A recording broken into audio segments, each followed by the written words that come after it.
All right, everybody. So, hello. I'm Jason from the Hellenic Roof podcast, and this is a podcast where I want to present a few ideas and concepts around functional training, time efficient training. This is something that I always wanted to do. Efficient training, if I might be bold to say so, and also home-based healing and home-based food production and all that stuff. So I want to help you empower yourself with your healthcare, which and nowadays, especially doing this interview in 2022, we all know what happened the past couple of years, which was a great red flag for how we live our lives. And that's why I do this podcast.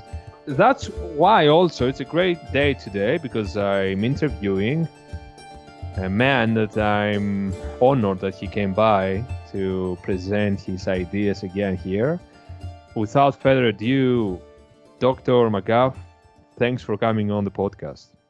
Jason, thanks for having me. It's my pleasure. So before we start, and before you tell the world who you are, let me show you, of course, that almost a decade ago, I bought this one. So I don't know if you can see. I guess you can. Yeah. I bought your books. It blew my mind completely. Not only changed my paradigm regarding fitness, but it was the catalyst for me to open my mind into the possibilities of the human body without any restraints and only looking at it as a logical thing, a rational thing, and how we can improve it efficiently. So you were, of course, probably one of the main causes for this podcast. So I want to thank you about all your work. Yeah. Well, thanks. I'm very proud to hear that. Yeah. It was very when I people will understand shortly why I'm saying all these things because you're going to present. But when I first came along your ideas, first of all, I was very perplexed. How can that be possible? What a weird concept that is. Your ideas, because I was in a seminar. I learned that stuff. I learned your book. I learned your methods from a guy in an underground community of health and fitness in Greece, in a seminar where I paid 50 euros to learn that stuff. And Yeah. I ordered then, I was so intrigued, of course, because, and I said, I had to order the book. I mean, I had to read it more. And I read the book and I was like, what?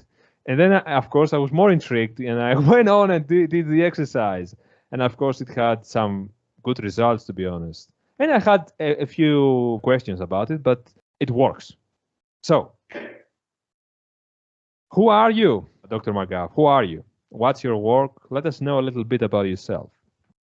Okay. So I guess the biggest overview as to who I am is I'm just an exercise nerd. I've always been interested in it since I was a teenager. I grew up to go to medical school and specialize in emergency medicine, and I also am a subspecialist in advanced emergency medicine ultrasound. So that's my professional gig. But my sideline interest in physical culture and high intensity exercise got carried along with me the whole way. In 1997, I decided to get a bunch of the best equipment that I could get, and I put it in a space that actually turned into a business that's called Ultimate Exercise. It's still operating today. We're training clients right now as we speak. And that created an opportunity to kind of apply this training approach to a lot of clients and then to make some observations about it that over time kind of led to the writing of Body by Science, which I believe came out in 2009.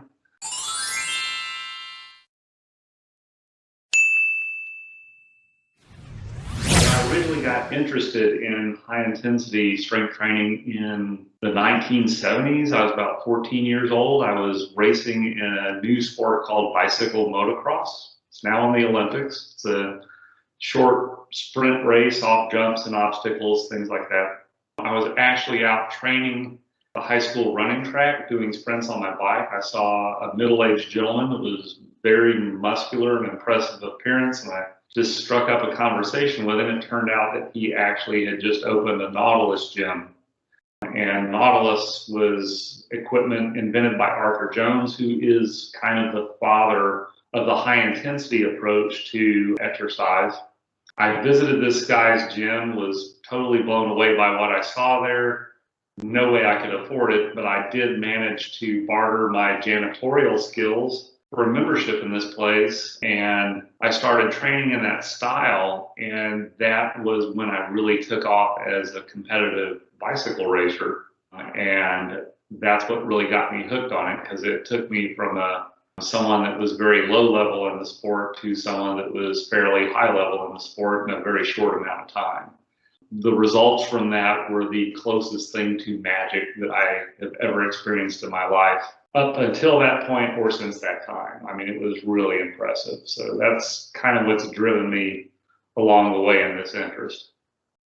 Wow, I wasn't aware of that story, and it's really an interesting Batman story, an interesting origin story, because you were very young when you were exposed to that stuff, and I guess that when you met that gentleman, it wasn't probably exactly the mainstream way of exercising, was it?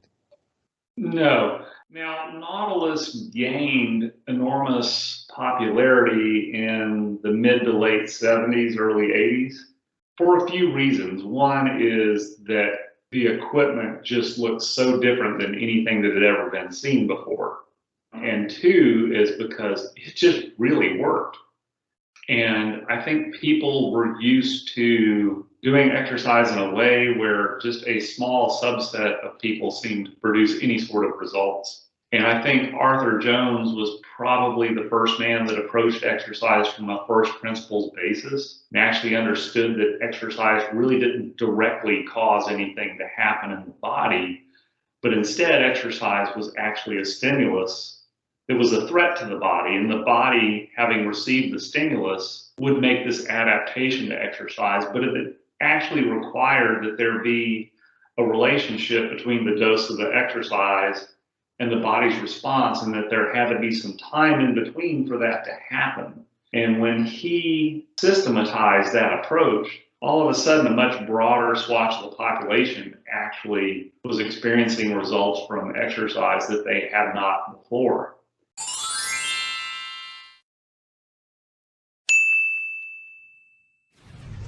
And everything that proceeded from that point in time forward to the time where I started training clients and when we wrote the book was just a refinement of that process, because what we started to understand is if you could refine the exercise stimulus, be more pure, more intense, and more focused on creating a rapid and deep level of fatigue in the muscle, the more efficient it became in terms of the amount of time required for recovery. But once recovery occurred, the magnitude of the adaptive response. So if you would just apply the stimulus and get the hell out of the way and let the body make its adaptive response, it was kind of, in the early days of it, we kind of got a little bit drunk on it, because it was like shooting fish in a barrel. And before, it was, people were training 3 times a week, but we started to figure out, like, if you waited a little bit longer, for the vast majority of the population, the results would be disproportionately better. So we started to realize it wasn't just the exercise and how you could deliver the intensity and the quality of the equipment and the training, but just really having the discipline to give the body enough time to generate its adaptive response. And once we started doing that, then the results were really astounding, and things even took off further from there. Yeah, that sounds very interesting, because it seems to me that there is a balance between response and adaptation. So adaptation to the response. Because I've read the book, and of course I always, regardless if I do your exercise this time around, because I'm on and off from your regimen, but regardless, I always promote the book because it's so interesting, and you've done an excellent job. I don't know who done the design and how you did the writing, but you're so graphic, so it's excellent. People, go check the book down below. I'll put all the links.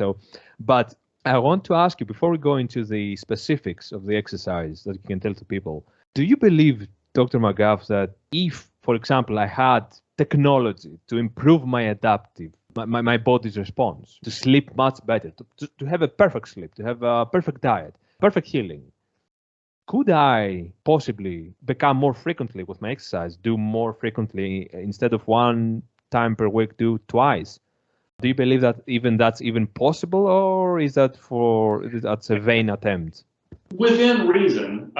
So you got to realize that in terms of and I think that's an important thing to pay attention to, that people in my field, including myself, neglected for a long period of time, is that we were constantly working on equipment, trying to optimize the strength curves, minimize the friction, make the stimulus as powerful and as efficient as possible. But all the while, kind of not paying attention to the recovery side of the equation. We were focused on the stimulus because, we were equipment nerds and training nerds. But really where the bang from the buck came from was to pay attention to the recovery side of the equation. Sleep, hydration is a huge one. Nutrition, mindfulness, meditation, all of those things build hugely into recovery. Now, Body by Science built its premise on, if we optimize the exercise stimulus as much as possible, make it as directed and as intense as it can possibly be, then waiting 7 days on average for most of the population is going to be relatively ideal. It may be a day or two long for some people, but it's not going to be so long that you're going to start to decondition in that period of time. Truth of the matter is that a lot of people have difficulty generating that level of intensity consistently over time, and that the level of intensity that most people generate is probably fine to train twice a week over long spans of time. So I think your average person can probably train 2 times per week, maybe 10, 12 weeks at a time, and then maybe have 2 or 3 weeks where they're training once per week. And then every so often take 14 days off. So the whole idea of overtraining, if you oversimplify it, you think about it from one workout to the next. Am I fully recovered by the time I do my next workout? But the thing you really got to understand about volume, intensity, frequency, and how those things interplay with each other is that their interplay that results in overtraining is not as much of an event as it is a process over time. So your volume and your frequency can ebb and flow over time. I think that 60 to 80% of workouts occurring twice per week is probably acceptable. And then pushing it out to once a week is acceptable. When you become very advanced, once a week over the long term probably works just fine. But it is an ebb and flow thing. And if you optimize on the recovery side of the equation, if your work life is not too stressful, if you don't have huge financial stressors, if you don't have small children that are waking you up during the night, if your mind's at peace and you're getting good rest and your nutrition is optimized and your hydration is optimized, you can train more frequently. But I don't think it's possible to optimize on the lifestyle side of the equation to the extent that you could train 4 days a week or every day of the week, because nature to be commanded must be obeyed. And we evolved out of an evolutionary backdrop of hunter-gatherer tribes where the basic activity pattern was large amounts of low-level activity on a day-by-day basis. Tons of walking, tons of milling about, being physically active on a low-intensity level, and intermittent episodes of extremely high level of exertion that occurred relatively infrequently. That is our evolutionary metabolic physical activity backdrop. That's what our bodies evolved out of. That's what they respond to. And that's what we're trying to artificially reintroduce back into our bodies and our metabolism in this highly warped, modern, non-evolutionary congruent environment that we currently live in. And that's the trick. Yeah. What can I say? What can I say? What can I say, people? I mean, that makes sense. Regarding the evolutionary, yeah, it makes sense to me too, from my own anthropological research that I did and I do about, our species. And of course, your book also helped me with that, the research of the paleo diet.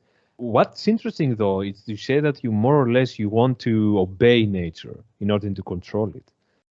And I find this really in life sometimes because of our ego, especially young, very young men are very, very stupid men. And, and I was that, and you were lucky probably, and maybe more wise than I when you were younger to follow a much more efficient thing. But I think that the younger you are, the more time you waste, and you want nature to obey you. So you want to do it the other way around. And then they come the injuries, and then they come the things, and then you get wiser because of your pain. And that's where I am now. I'm 31, so I'm much wiser. And I'm very happy that I found your book and you. So I'm glad. That's an interesting comment. And, I am 60 years old now. And you don't look like that. It's ridiculous. So let's continue. Thanks. As long as I stand about 15, 20 feet from the mirror, everything's great. But in any case, it's an interesting thing that good judgment and wisdom come from experience, but experience almost universally comes from bad judgment. And bad judgment is born out of youth. And the fact that you have tons of physiologic headroom and a perspective that there is so much future in front of you that you can have a certain degree of hubris. And that is the cool thing about youth. But in doing that, you will try to command nature in a way that nature shows you really who's in charge. And in the training realm, I just happen to benefit from people that had a very forceful personality, because youth always tends towards overtraining. It always wants more. It always thinks that the answer is don't force it, get a bigger hammer. That is the orientation of youth. But I had very powerful mentors in the field that basically just didn't allow me to do it as much as possible. Now, I still overtrain, because in the heyday of Nautilus, people that were weight training for performance improvement and improvement in bodily aesthetics were training 4 and 5 hours a day, 6 days a week. That was the Arnold Schwarzenegger era and how people trained. And no one in the 70s knew that the people that were able to train at that level, that was supported by performance enhancing drugs. All of those guys were using steroids. No one knew that they were using steroids. It was a secret. So every teenage boy in the world read Muscle and Fitness and tried to train like Arnold and wound up massively overtrained and never showed any results. So along comes Arthur Jones and says, hey, you can get by with 45 minutes to an hour of training 3 days per week. And that sounded sacrilegious. But compare that to doing 12 minutes of training once or twice a week, and that sounds like massive overtraining, which compared to the training of the time, that was extremely low volume. But still, for a guy like me, it took no time for 3 days a week, 45 minutes of training 3 days a week to turn into overtraining. But rather than understanding the first principles concept of stimulus and then the response, and not understanding that the lack of response was due to too much volume and intensity relative to the amount of recovery time you had, never made that connection for years, probably from 1978 till 1996. I would say I just kept hammering that old Nautilus, 3 days per week, 20 plus movements per workout, all taken to failure. I just hammered it. I hammered it all the way through medical school. I hammered it all the way through residency. You're working 100, 120 hours a week. Going 36 hours without sleep, other nights sleeping 4 hours a night. The first 2 years of med school, waking up at 5 in the morning, studying all the way till midnight every day, but still fitting in 3 days a week, just hammer it. And until I came across Ken Hutchins, the super slow exercise protocol, and also around 1994, Ellington Darden, who was an Arthur Jones employee, started to experiment with much lower volume of exercise. So we went from doing 20 movements per workout down to 8 workouts per movement, done only twice per week. And that seemed like a massive volume reduction. But the first time I did that, for a year, I was at a stalemate for years and years and years. As soon as I did that, boom, strength increases, muscle mass increase, improvements in performance happened immediately. And then by 1996, I went out and visited a super slow instructor in Seattle, Washington, named Greg Anderson. He took me through a 5-movement workout that was the hardest workout I'd ever done in my life. I started doing that kind of workout about every 5th to 7th day, and my rate of progress took off again. So what we learned over time is that the amount of intensity required to actually trigger the most significant adaptive response is a level of intensity that demands a shorter workout, because you really can't stand more than about 5 or 6 movements. And then the recovery time frame for that is longer than we expected. And when you think about it in first principles, if you're talking about building skeletal muscle mass, if you want to put on a pound of muscle, go down to the grocery store and pick up a pound of ground meat and look at that and think, my body, I want to build a pound of muscle. How much time is it going to take my body to synthesize this new tissue out of thin air, out of nothing more than an exercise stimulus that says, hey, this was a big enough threat where we need you to make more tissue and more strength and more metabolic capacity to deal with this threat. So if it ever comes along again, you will have something to deal with that and win. So the way to think about the exercise stimulus is we are basically just trying to weaken your skeletal muscle to a significant degree within a finite period of time. So if you start out up here with 100 units of strength, we want to apply a continuous load of resistance to that skeletal muscle so that it starts to recruit muscle and that muscle fatigues, and you produce a depth of fatigue in about 90 seconds that makes you about 40% weaker. And the way that's perceived by your physiology is you were matched with someone to struggle against, an opponent, a bear. Anyone that's ever wrestled knows what this is like. When you are very equally matched, how exhausting wrestling someone for a minute to 2 minutes is. That's what we're doing. We're making that muscle 40% weaker in 90 seconds. The way the body perceives that is, I struggled until I could not move under that resistance anymore. Movement is your most preserved biologic function. Without movement, you can't get food and you can't keep from becoming food. So when you train to the point where you are no longer able to move under resistance you've been battling against, your body says, oh my God, we nearly died. Because whatever we were struggling against, we went to the point where we were paralytic and could not move. The adaptation then becomes, I want to be not this strong, but next time I want to be this strong. So if I ever encounter a struggle of that magnitude again, I'll have something left over that my opponent will not. But the problem is, the next time, we just ratchet up the demand at the starting point and do the whole process over and over again in a stepwise fashion. If you allow enough recovery, that improvement will occur in a stepwise fashion over time. And that is kind of the first principles basis of why we do this exercise the way we do it. Now, you can fatigue muscle by wrestling with another opponent, or, if you want to go do CrossFit and pay someone, $50 an hour or €50 an hour to watch you beat a tractor tire with a sledgehammer, you can do that.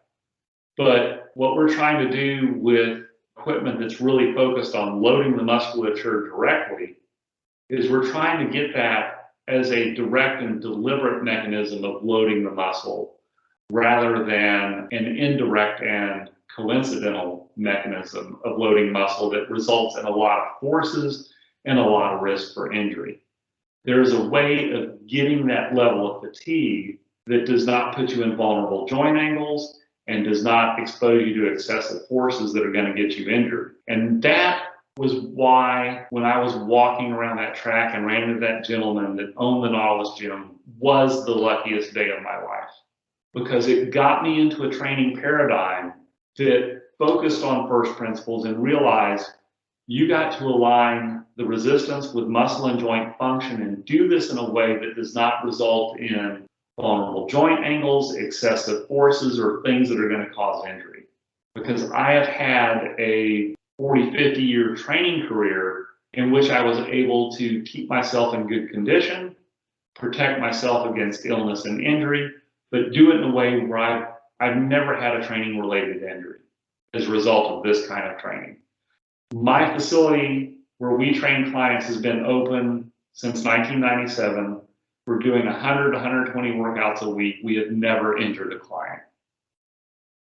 So if you know what you're doing, you can bring a powerful stimulus to the body that makes you resilient, that makes you robust and resistant to disease and injury, and do it in a way where you're not going to bring injury to yourself in the process. And that's really a key thing, especially over time.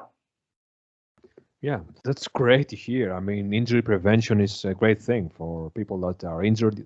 We know that if we could do something to prevent that, it would be great. So yeah. That's a key point, is not only does the adaptive response to exercise prevent injury, but the other thing you got to realize is that a lot of ways that people will advocate that you do exercise causes injury, okay? The reason that we advocate a slow motion of training, lifting and lowering very slowly, is that force is mass times acceleration. By limiting acceleration, you keep the forces low enough so that you're not going to exceed the structural capability of the body. In collegiate and professional sport, particularly football, basketball, there are more athletes that are injured in the training room than they are in the competitive environment. More football players are injured in the weight room than are injured on the field. So how you train and how you advocate that you train has a big bearing on your risk for injury. So if you're a 30-year-old guy and you want to do ego lifting in the gym, you really get focused on bench pressing, or you get into a type of training where you're doing kipping pull-ups or overhead snatches or fill in the blank, and you're 30 years old and you feel like you rule the world, this is where you may gain some experience that will later give you wisdom. But that kind of training when you're 30 years old results in a blown out rotator cuff when you're 50. So you may be training for something that you think is giving you superior performance capability when you're 30, but if you can't wipe your own ass when you're 50, it really can have long-term consequences for you. So I think that's where I was very fortunate to run into this gentleman and have these sort of influences over the course of my training career. I have lots of friends that were in the kind of powerlifting, Olympic lifting, and performance-based realm that are now incapacitated to the point where they can't perform meaningful exercise. So, yeah, Dr. McGuff, I have friends now. I have a friend of mine. I'm going to share with him this interview, by the way. It's going to be funny because he's a kettlebell sport. Kettlebell sport, the sport, it's not the fitness style, it's the sport. It's basically, I don't know if you know this, it's originated in Russia, and it's basically more endurance kettlebell. So instead of going for the force, they do like endurance, like a mini marathon of kettlebell. So 10 minutes doing the same movement, snatch for 10 minutes, right? yeah. So, and he's won the world championships 3, 4, or 5 times, and the European ones, broke a couple of records.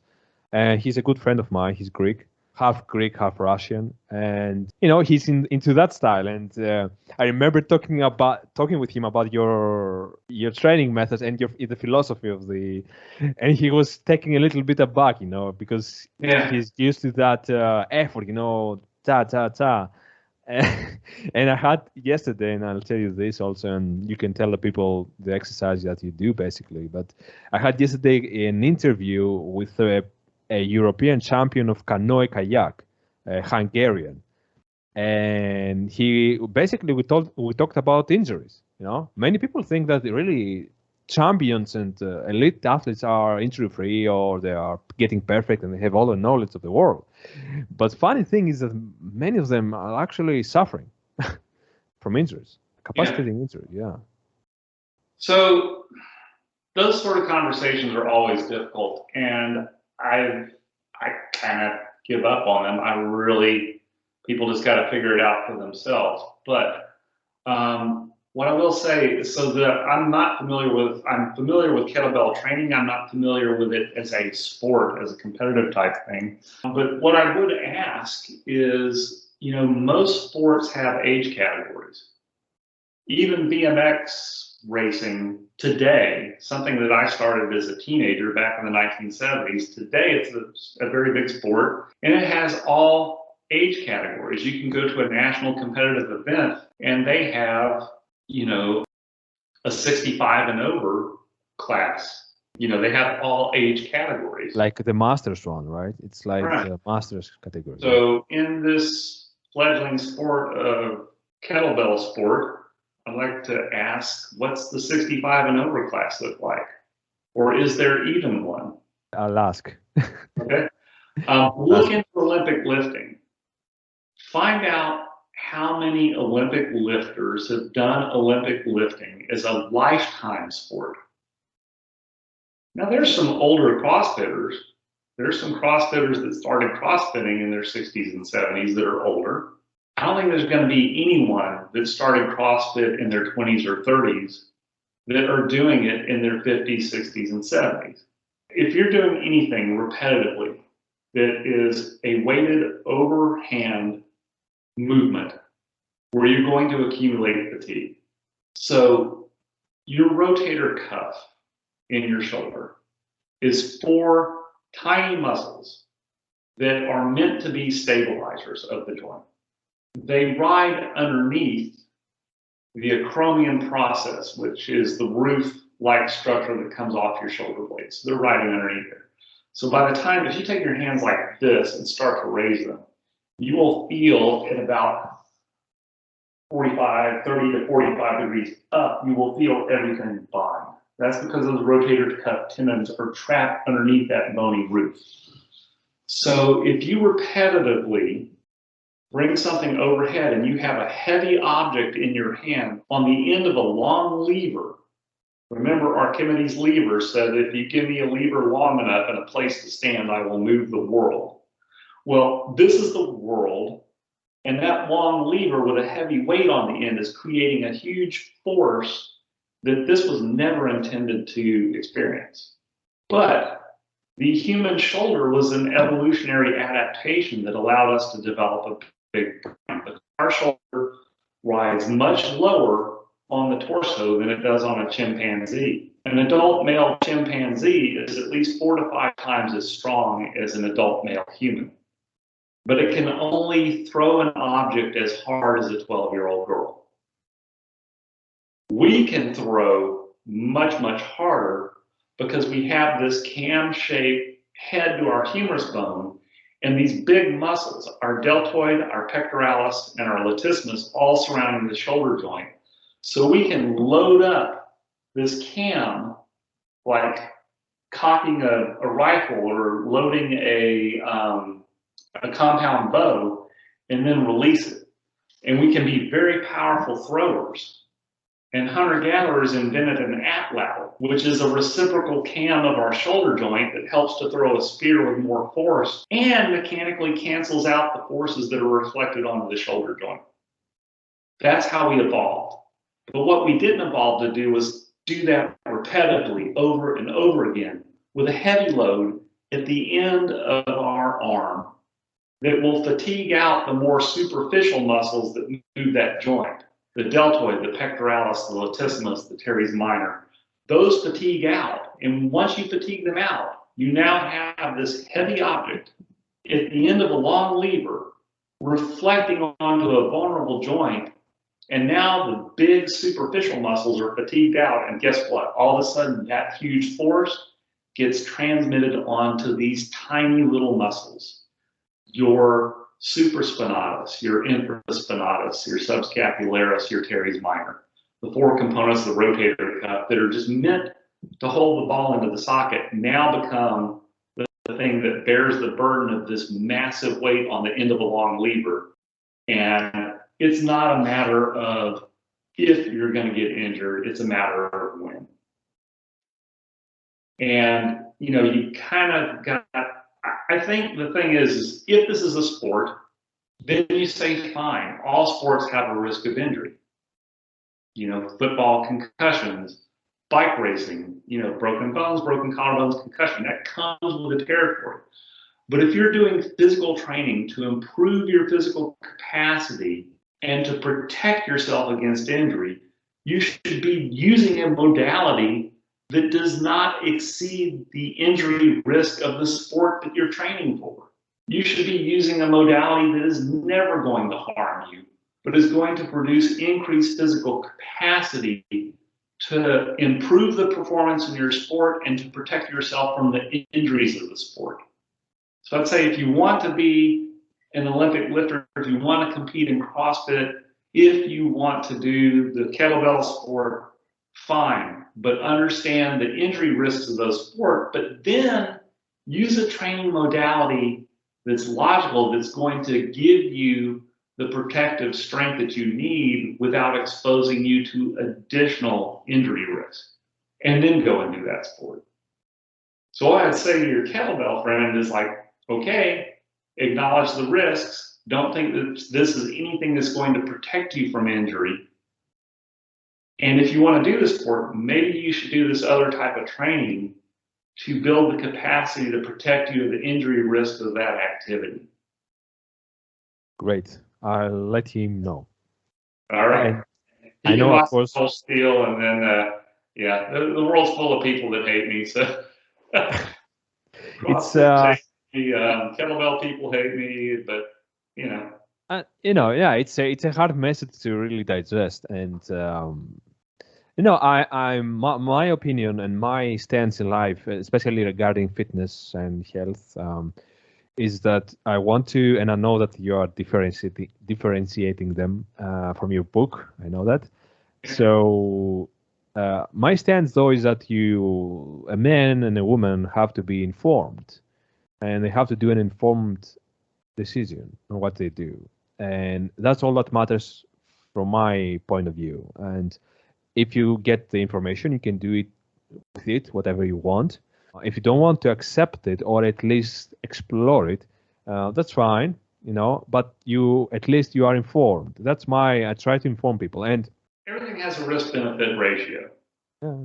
And I think you just gotta acknowledge what that is and then accept that. I think it's also important in our society, for reasons I don't fully understand. I think it's just because athletes tend to be more physically impressive than non-athletes. We have kind of conflated exercise and athletics or exercise and recreation.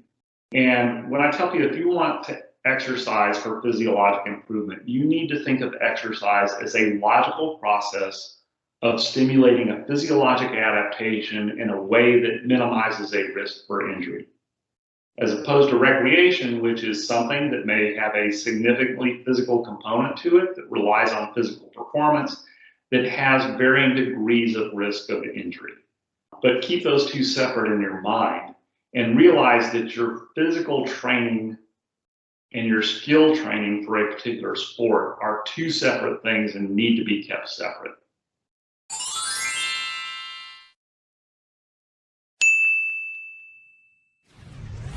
And a lot of people try to conflate those two things, and in so doing, they dilute the value of both things. Trying to incorporate skill training into your physical training increases your risk of injury and dilutes the effectiveness of the physical training. And trying to bring physical training to your skill training screws it up, because a skill in a particular sport is very, very specific. here's a perfect example. You will see baseball players warming up before they go to bat with a weighted donut on the end of the baseball bat, with the conception that if I'm swinging a heavy bat, when I take the weighted donut off, then I'll swing the bat faster and be even more effective. Well, the truth of the matter is that swinging a bat to hit a baseball is a extremely specific skill. And if you do anything that makes it different, you will screw that skill up. So the swinging the weighted bat right before you go to bat is the absolute worst thing you can do in terms of a skill warm-up to go hit a baseball. If you want to totally screw up a professional basketball game, all you would have to do is raise the height of the hoop or lower the height of the hoop 1 inch, 4 centimeters. Take that basketball hoop, raise it 4 centimeters higher, and what would be just a game full of perfect three-pointer swish shots will be bouncing off the rim over and over again. That is how specific skill is. You try to incorporate your physical training into your skill, you will screw your skills up. So it's very important to keep those things kind of separate in your training. So, Dr. McGuff, do you think that, for example, since you referenced basketball, do you think that the professional NBA player or European basketball player, can they use your program and benefit from it while doing also their skill training? So can they do 10 minutes once a week, your program, and then go and do the free throws and the three-pointers? Sure. I think it's just, I have a friend, Mike Bradley. He's the strength and conditioning coach for for Florida State University Seminoles. So they're a very good basketball team. He's used these principles in training throughout his career, training collegiate level athletes. There are some professional strength teams.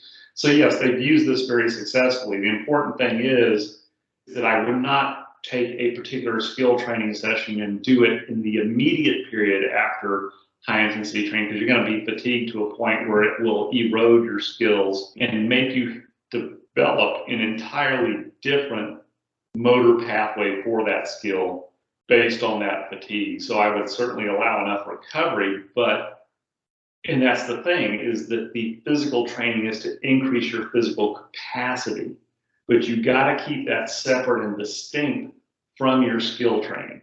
Now, basketball is a very intensive, that once you're in season, the physical activity of that becomes very demanding and it consumes your recovery ability. So a lot of times the strength training that's done for basketball athletes is very typical and disciplined during the off season, but once the season gets underway, the intensity drops off and just maintenance level stuff is done, and they may train less frequently and less volume because just the demands of playing night after night, week after week, accumulate a degree of overtraining where any attempt to try to introduce physical training in the middle of that season would just be futile because there's no recovery left for it.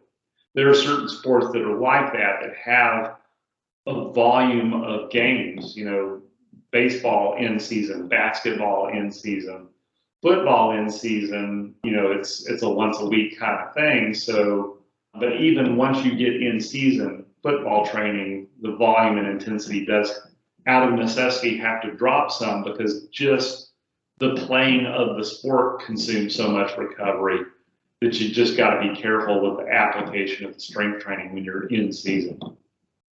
All right, so this, I'm going to clip all that, and I'm going to send this to some big teams here, so that we know. I have some connections with some communication with CSKA Moscow. It's a pretty big team here in Europe in the basketball. I'll tell you what, if you've got any connections in the Formula One world, God, I want to talk to those guys because I'm watching the Netflix special on Formula One. And they have these little different segments in the different episodes where they show the drivers with their trainers. And it's so stupid. I mean, that's the worst training I've ever seen for Formula One. particularly how they try to train their neck musculature. And it is like, oh, this is so bad. I would love to train some drivers for F1 that because would be fun. this kind of training would benefit them to such a great degree and be so injury protective for the kind of accidents that they face and everything. The training that I'm seeing that's done for them is just kind of seems very primitive and silly to me. That might be fun. I would love to see that, honestly, dude. To see some of these guys, because they are tiny guys, and it's a very interesting sport. Yeah. People think that they don't need exercise. My assumption was too that why exercise if you're a driver? Doesn't make any sense. But yeah, people the forces, physical demands of that are incredible.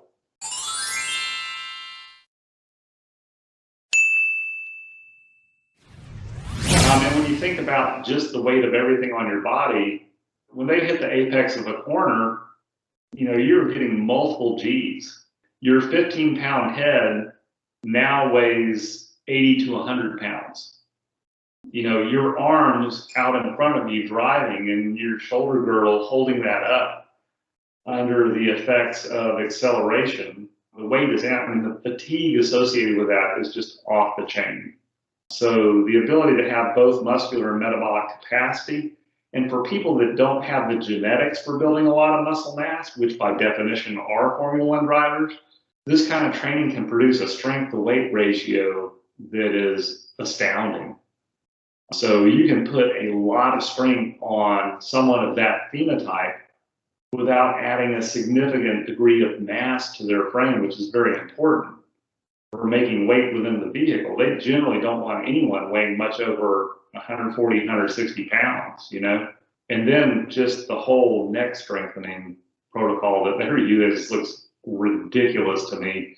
There's so much safer, more effective ways to increase the neck musculature, and that is probably the most, for F1 drivers and fighter pilots, having appropriate neck and shoulder girdle training is like paramount to protect them. Sounds like a business in the making, Dr. McGuff. Probably we can partner with this. Maybe your podcast will be out there and some F1 team manager will hear about me and retiring out of medicine and put me into the F1 world. We are going to get filthy rich by improving necks of Formula One drivers and airplane fighter jet pilots. By the way, funny enough, I have another connection in the fighter jet. The cousin of my father, the first cousin of my father, is a great. Let's say that he's very high in the command in the Greek air jet military. Very high in command. Yeah. So I don't know. I'm really curious now. I'm going to search about these guys, and I'm probably try to make something happen. Type of Valsalva maneuvers and the muscle contractions that are used to counteract the effect of G forces and keeping cerebral blood flow going during high G force maneuvers, very much dependent upon the type of strengthening that we provide, and also that gives the capacity and the muscle tone to maintain blood pressure and cerebral blood flow against that kind of gravity forces. And I just think this kind of training is just tailor-made for those sort of activities. Yeah. And since we are having said that, and of course we are approaching the end of the hour, and I would love to ask you another billion, trillion, quadrillion questions, of course, because that's the nature of our chat here. That's podcasting, Yeah. It's I mean, you're a very interesting guy, to be honest, and always that's the sign of a smart man for me. It's always thinking and exploring and trying to get the rationality of things and the logic, without many emotions, many ego-driven actions. And that's why I mean, we could talk for hours, but I respect your time. You have a job there, a doctor, or a very busy man, I know that. So, Dr. McGuff, where can people find you, and can they book a consultation with you? Can you train them online? And if not, for my US listeners, how can they train with you one-to-one? Okay, so Probably the best place to kind of pick up everything about me is just the website, which is drmcguff, McGuff, drmcguff.com. That has a link to my consultation services. This is a phone consult day. I spend all day providing phone consultation to people across all different topics, either their own training, people wanting to open up training facilities, people with, questions about injuries, facility owners that are training clients that have particular questions, and do all that sort of thing. I do not do online training with clients because busyness of my emergency medicine practice and how much I'm working in that field preclude me from being able to meet and train people online. But I do have several people in the United States and around the world that do online training and online coaching, like instruct virtually, that do an excellent job at it that I can refer people to. And our training facility here is in the upstate of South Carolina. It can also be linked through that drmcguff.com website. If you just go under Train with Dr. McGuff, it has a link to my facility's website here in upstate South Carolina. Just call the number there and make an appointment. You can come train at UE at Ultimate Exercise if you ever want to give it a try and you're in this region, you can give it a shot. There's also a directory on the website for facilities all over the world that do the kind of training that I advocate. So if you live in a particular area and is there anyone around here that's doing this sort of thing, you can consult with the directory and see if you can find someone close to you to kind of give you a first-hand experience of what a supervised workout is like. All right, people. So please go find Dr. McGuff in all the links. Everything is down below, of course. You can find everything. And from my own experience with the program, you get very strong with this program. That's undeniable. You get very, very strong. And the second thing to know for people trying to get into the program, and of course, I would love to have a part 2 with you at some point in the future. I know that we are very busy, but if we can find another hour and talk a little bit more specifics about the program itself, it would be great. Awesome. Just put on the consult schedule. If you find an hour, just put yourself down. We'll do it again. Yeah, awesome. Yeah, it will be fun. Yeah, and to go to the step 2, to the more specific times. Yeah. But from my experience, to end this beautiful chat, is that this is a hard thing. So it's not very easy to do. It's easy and it's hard at the same time, from my experience. And we will talk with, of course, Dr. McGuff in the next episode. But it's not for the. You have to get your ego out. In my experience, I did. You have to know that this will be, maybe it will be 15 minutes, and you may say, wow, 15 minutes, this is ridiculous. How can you be strong in 15? Yes, but 15 minutes that are a little bit there. It's like a threat. It's like a tiger trying to bite your neck. It's literally that. It feels like threat. Done correctly, it's all you can stand. Exactly right. So please, Dr. McGuff, stay after the recording for a minute to say a few words. And people, if you enjoyed this chat, go like and subscribe, of course, to the channel, like the video, share it with your friends, and probably not many friends, because this is going to be a very controversial interview, another one here. And please write below, be cautious, be gentle, be kind, don't stuck in your way. So try to be open-minded with this. And ask us questions, and we can answer whatever there is. So have fun, everybody. Ciao. See you in the next episode of the Hellenic Goof podcast. And thanks for coming on, Dr. McGuff. Appreciate it. My pleasure. And mine too.